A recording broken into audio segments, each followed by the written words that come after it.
Okay, I got this comforter in beige.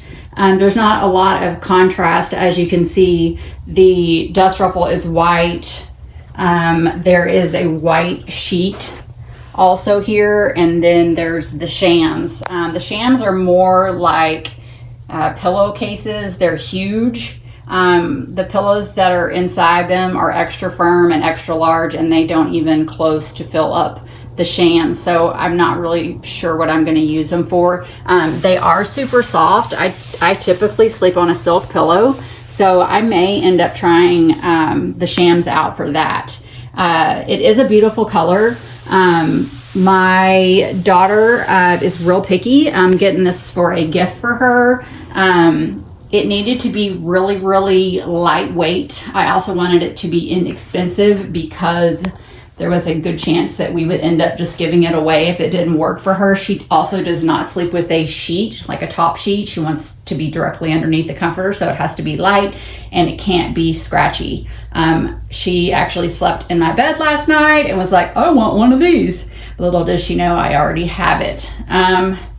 Let's see. I did read some of the suggestions about what size to order, and I sized up. I ordered her a queen for her full bed, and it fits perfectly. And for myself, I ordered a California king for my king bed. I could have gone larger if there was such a thing, but there's not. So this is the dust ruffle and a duvet that I like to sleep with. It's jersey knit, so it's super soft, and then this is on top. But I mean, you can see on this side, it doesn't come down far enough, but at least it goes all the way from the top to the bottom. And this is with me kind of turning it around at a strange angle. It's not, if this was a California king, it would have gone the other direction, I guess is what I'm trying to say. So on this side, it does have a little, it goes down, you know, a little bit more on this side, but it almost covers it. But it's totally worth it. I mean, I couldn't believe, honestly, the price for what I was getting here and the quality of it. There were some, you know, strings kind of hanging off in different places, but I just cut what I could and then burned it with a lighter down so that it wouldn't fray.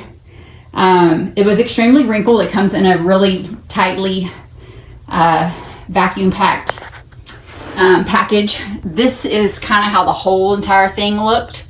I ended up washing it.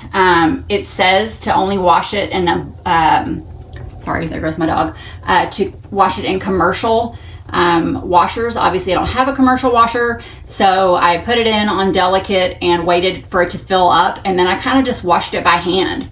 I put it in there and you know, put the detergent in and just kind of mushed it around with my hands to get it nice and wet. And then whenever I took it out, I